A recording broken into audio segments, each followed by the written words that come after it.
नमस्कार मंडळी, स्वागत आहे तुमचं सिरियल कट्टा मराठी या आपल्या यूट्यूब चॅनलवर. ठरलं तर मगच्या आजच्या पुढील भागात आपण पाहणार आहोत दामिनी आणि अर्जुनमध्ये शब्दांची बाचाबाच होत असते. अर्जुन म्हणतो, पिस्तुलावर साक्षीचे फिंगरप्रिंट सापडले होते आणि दामिनी बोलते, हो झाले, सापडले असू शकतात. पिस्तूल घेऊन झटापट झालेली साक्षीचे फिंगरप्रिंट असू शकतात. झालं. चिडखोर दामिनी स्वतःच्या बोलण्यात अडकली आणि दामिनीच्या या बोलण्यावर लगेच अर्जुन बोलतो, point to be noted milord.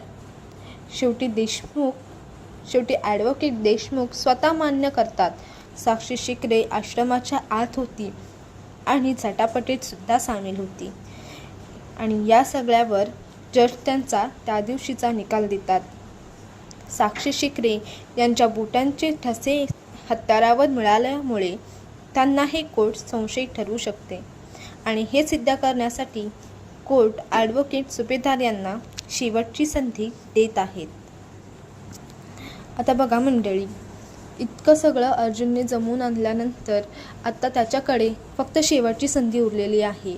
आता या शेवटच्या संधीमध्ये विलासचा खून मधुकर भाऊंनी न करता साक्षीनेच केला आहे हे अर्जुन सिद्ध करू शकेल का, की दामिनी तिच्या हुशारीने ही केस साक्षीच्या वतीने जिंकून देईल, हे पाहण्यासाठी आपल्या सिरियल कट्टा मराठी या चॅनलला सबस्क्राईब करून ठेवा आणि नवीन भागांचे एपिसोड पाहत राहा.